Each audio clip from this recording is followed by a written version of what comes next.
is a pastor? My research tells me that a pastor is that religious leader, basically in the Christian religion, who is responsible for preaching, teaching, and leading people to Christ. There is no way in throughout my research where I saw a pastor being addressed as God himself. I didn't see where I didn't ever come across a situation where they said a pastor didn't have emotions, a pastor didn't have feelings. A pastor is not man or woman or human being. And maybe because you're a pastor, you're expected to not have blood running through your streams like every other human being. So simply put, a pastor hardly has a duty, like we all have our different jobs, of fathering, leading a congregation, teaching them. But he still is human. He still returns home and has that flesh and blood. What does that mean? They are human. It is expected of them to, act close to what they preach. Just like we ourselves, we go to church, we listen to what is preached, we still go back to the house. Sometimes we are doing opposite of what we heard in church. Sometimes we do these things consciously or even unconsciously because we are human, flesh and blood, and that is who a pastor is. A lot of us expect pastors to behave like God himself. A lot of us expect pastors not to have emotions. A lot of us expect pastors to be saints. A lot of us look at pastors to be this special species of people sent from heaven. A couple of times in churches where you go, some prayers that should be done personally, conversations that should be between you and your God. Church service is over, you will not go. You're wearing one mini skirt to flaunt your ass in front of the pastor, thinking this man is God himself, that he will not have feelings when he sees you, throw those asses around.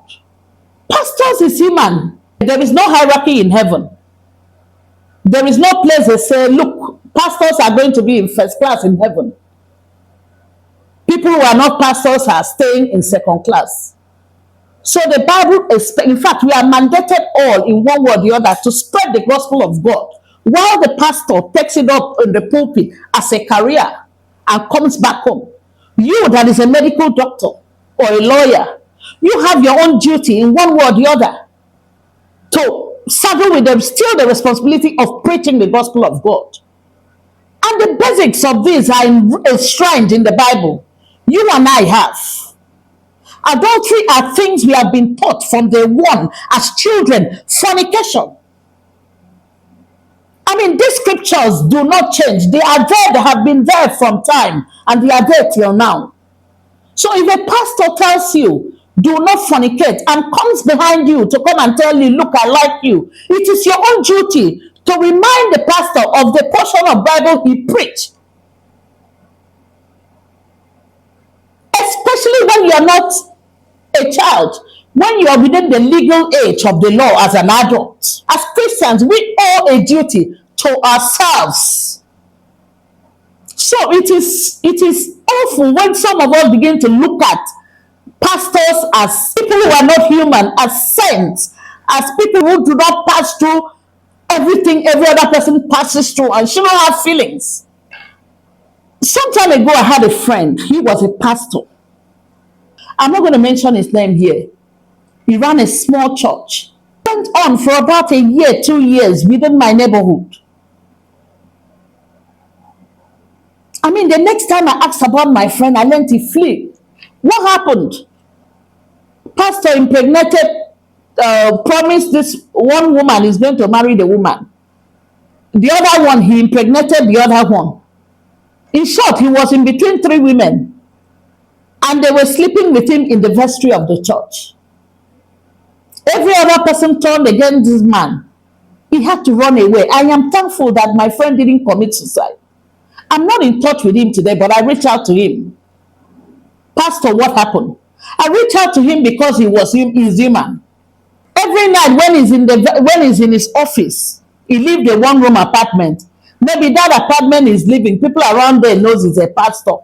So he may not want to carry women there. But while he's in the church praying, you are going to carry food from your mother's house and wear a mini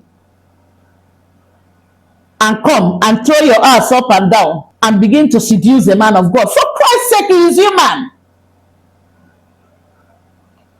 You now feel that all the men are finished in this world. You begin to bring them all the savings you have, promising me money, promising heaven and earth.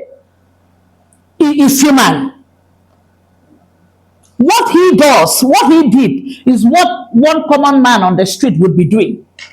The only difference is because he's a pastor, that's why you want to kill him.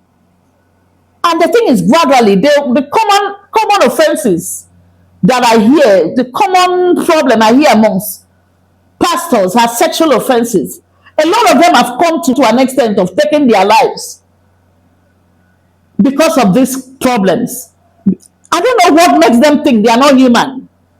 And for those ones who feel they are God, good luck. But in my opinion, I feel pastors should be able to talk to people, professionals to be able to get counseling. They are human beings. Please note, I am not in a league of people I'm not saying pastors should do all the wrong things. No. Pastors should pregnant all their choristers. No. Pastors should sleep with people's wives. No. Pastors should promise 20 people marriage at a time. No. But I'm saying we also have a duty to protect their calling. And even when they err, we should also know that they are human beings. We deal with pastors as human beings and not as God. So in my opinion, I feel pastors should subject themselves to counseling, not being counseled by fellow pastors who will judge them. They should seek professional counseling where they have issues. You should generally, suicide should not be an option. When you have lost everything and your life is all that you have, why will you want to give it? What are you going to tell God? Why would you want to take it? Pastors should always seek counseling once in a while. Talk to people.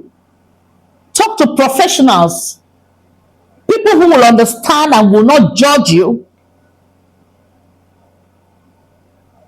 It remains the best remedy rather than take your life. Temptations would come. Sometimes it is normal for a human being to have 1 minute of weakness. Weakness could be sexually, weakness could be orally, weakness could be violence, maybe hitting somebody when you're expected to have tamed yourself. Weaknesses are ambiguous. So if you have one weakness as a human being, and you know this is your weakness, you try to work on it. And even when you fail, you get up and try. God's mercy is beyond our understanding.